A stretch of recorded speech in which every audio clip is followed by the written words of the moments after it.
Знаёмая ситуация. Вы адчыняеце шафу, на вас вывальваецца гара рэчаў, а надзець усё роўна няма чаго. Мы жывем у эпоху хуткай моды, дзе адзенне стала чымсьці накшталт аднаразовых шкляначак. Але пакуль мы радуемся зніжкам, планета літаральна задыхаецца пад пластамі тэкстылю. Толькі ўдумайцеся, з пачатку 2000-х вытворчасць адзення ў свеце падвоілася, а час, які мы носім адну рэч, скараціўся больш, чым на траціну. Мы купляем шмат, носім мала і вельмі хутка выкідваем. Больш за тое, каля 10% ўсёй выпушчанай вопраткі ў ЕЗ нават не прадаецца. Замест таго, каб аддаць гэтыя рэчы на дабрачыннасць, брэнды іх проста спальваюць. Штогадовыя выкіды вуглякіслага газу ад такіх вогнішчаў марнатраўства ў Еўропе роўныя выкідам усёй Швецыі. Еўразвяз вырашыў, што з гэтым пара заканчваць.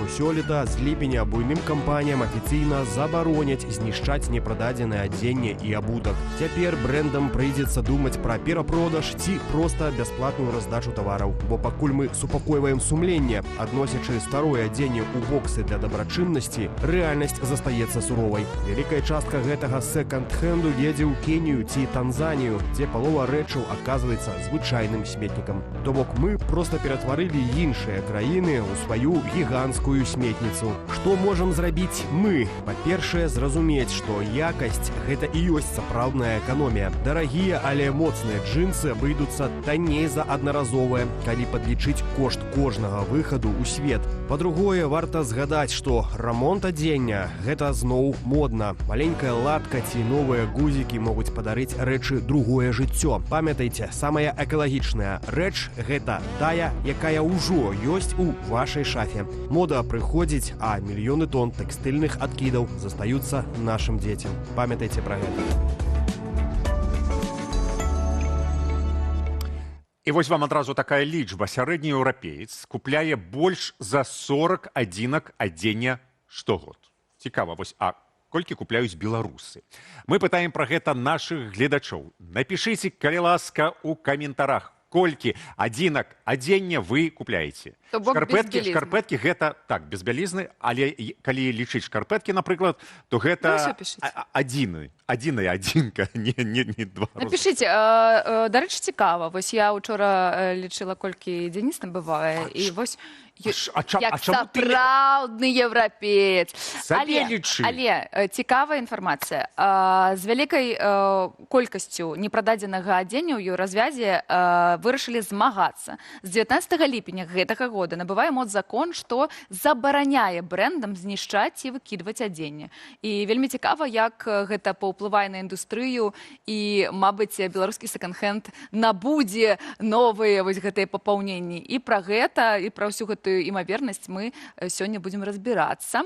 З галоўнай рэдактаркай выдання «План Б» Вольгай Лойка. Вольга, вітаем. Привет. Вітаем. Тэма, для мяне яна ўвогуле незразумелая. Па-першае, ці трэба лічыць вось гэтых колькасць адзінак, колькі сярэдні еўрапеец, сярэдні беларус купляе? Навошта? Да чаго гэта? Дзеля чаго гэта ўсё? Как раз для того, чтобы экологию не перегружать, в белорусском случае, чтобы экономику как-то держать в напряженном состоянии. У нас Легпром есть, да, а Лукашенко сам сказал, что его продукция – это 10% рынка легкой промышленности в Беларуси всего, остальное – импорт. Вот, поэтому желательно, чтобы белорус покупал гораздо больше и отечественного. Вот. То бок беларускі нацыянальны Легпром, это выключна толькі 10% от... Да, и запасы складов, опять Лукашенко, цитирую с последнего совещания, на 4 месяца. То есть 4 месяца Легпром может не работать вообще, и вот мы будем распродавать склады. А навошта ён працуе тады? Как обычно, у нас же валовые показатели доводятся. Працаваць. Да, что же исполком скажет? Вот, а что Беллегпром скажет? А что? В общем, вопросов много. Вот. А белорусы, видите, не покупают, а экспорт плохо идет. Вот так. Яны шчыра вось думаюць, што калі забараніць, напрыклад, працу сэконд-хендаў, таксама вось там завозіць нейкія рэчы, якія прадпрымальнікі перапрадаюць, і нават там Зары, H&M і всякае такое, то вось людзі пойдуць у краму гандлёвы дом на Немізе. Вот даже непонятно, куда пойти, да? Камволь, родненький мой. Ну, мы ж разумеем залежнасць, што не купляюць таму, што яно ці па коштах, ці па таму, як гэта зроблена, не пасуе людям. Да, но мне кажется, что вот реально Легпром просто не попадает в целевку, потому что то, что есть вот в этом магазине, да, там торговый дом Беларуси или на Немиге или еще где-то, это заметно дороже стоит, чем нужны товары для тех, кто туда бы пошел и, в принципе, бы купил, а тот, кто может себе это позволить, у того уже есть гораздо более широкий выбор. Тот может заказать где-нибудь на там, Вайлдберрисах и так далее, тот может съездить там раз в году или два в году на европейский шопинг, ну, или американский. Ну, и нават набыть у тым же Индитексе, там, бо ён яшчэ ёсць, зараз працуе яшчэ ў Мінску. Абсолютно. Ну, то есть у него есть другие сегменты, а вот люди, которые с меньшим доходом, им это реально дорого. А ці ёсць такая магчымасць, што тое, што зараз не будуць выкідваць крамы еўрапейскія, што беларускія, а можа нават і расійскія прадпрымальнікі будуць купляць за нізкія кошты і для секонд-хендаў, і для перапродажу ў інтэрнэце, бо гэта ж вельмі папулярна. Я ваш байер, як кажуць. Но в любом случае это надо будет продавать, потому что Беларусь очень тщательно с этим борется, потому что был момент, когда под видом секонд-хенда возили фактически очень дешево стоковую одежду, и прям были рейды, выясняли, одежда БУ или одежда фактически новая. Поэтому тут я думаю, что легкого пути не будет. Вот. Но, видите, европейцы пошли одним путем, и Беларусь тоже обсуждает сейчас, что надо то ли утилизационный сбор ввести на эту одежду, то ли еще что-то. Европейскую? Ну, на вот эту БУ, ввозимую БУ одежду. И здесь получается, что в Европе это как бы от избытка, да, от избытка потребления, а в Беларуси это ударит по самому бедному сегменту, который не от хорошей жизни закупается очень активно в секонд-хендах. И упреки Министерства жилищно-коммунального хозяйства, очень смешно, что этим занимается Министерство жилищно-коммунального хозяйства, как оно еще не занимается тем, что я на завтрак ем, да, ну это же я же в доме сижу, да, значит, надо контролировать, да, так и тут, что слишком много покупают, потому что оно слишком дешевое. А слишком много это как? Вот, ну, вот европейцы покупают 40. Ну, я, допустим, покупаю меньше, просто потому что я не люблю шопинг, и мне это там сложно, лень и так далее. То бок яны вырашылі дадаць гэты збор для того, каб адзенне стало больш дарагім. Абсолютно. То есть экономика секонда может поломаться, секонд может вообще не выдержать в этих экономических условиях. Утиль-сбор — это довольно большая сумма, может быть, это может сильно повлиять. Да? Ну, как бы европеец средний наверняка выдержит, даже если там придется как-то компаниям придумывать, что делать с вот этим непроданным объемом, куда везти, как продавать или там раздавать, не знаю, да, то белорусу придется думать, как выживать, потому что люди покупают это абсолютно не от хорошей жизни. И опять, вот мы обсудили с вами, что там пойдем там, в торговый дом на Немиге или там в универмаг Беларусь, а куда пойдет житель райцентра? Вот у него что есть? Дзержинская райпо. Вот. А в секонде, извините, завоз каждую неделю, и каждую неделю скидки по пятницам, да, и человек примерно понимает, что, за сколько и когда он может купить. А если я не купил сегодня, то на следующей неделе новый завоз, и я, возможно, смогу там закупиться, да. То есть тут есть акции, вот гэтые 5 лет. Там, абсолютно, абсолютно. А много или мало? Да, сколько двухлетки надо, допустим, штанов в детский сад? Да, вот кто определит? Министерство жилищно-коммунального хозяйства? Да. Ну, в конце концов, да, стирайте почаще. Так вот зараз атрымліваецца, што сапраўды секонд-хенд нібыта ну, можа перашкаджаць вось гэтаму бізнесу беларускаму. Таму яны их так не любят, ці ёсць яшчэ нейкіх. Это только экономичные причины? Я думаю, что это в основном экономика и то, что Лукашенко очень упорно не понимает рыночную экономику. Он ее и на совещании называл непонятной, жуткой, да. Ну, жуткая — это то, что вы с ней пытаетесь сделать, да. Она очень четко видит свой сегмент, да, и она очень четко под него везет одежду. У нас от 25% до трети белорусов активные покупатели секонд-хенда. Это много. И попытка натравить на них Министерство жилищно-коммунального хозяйства, своих пропагандистов, говорить, что славяне, они брезгуют.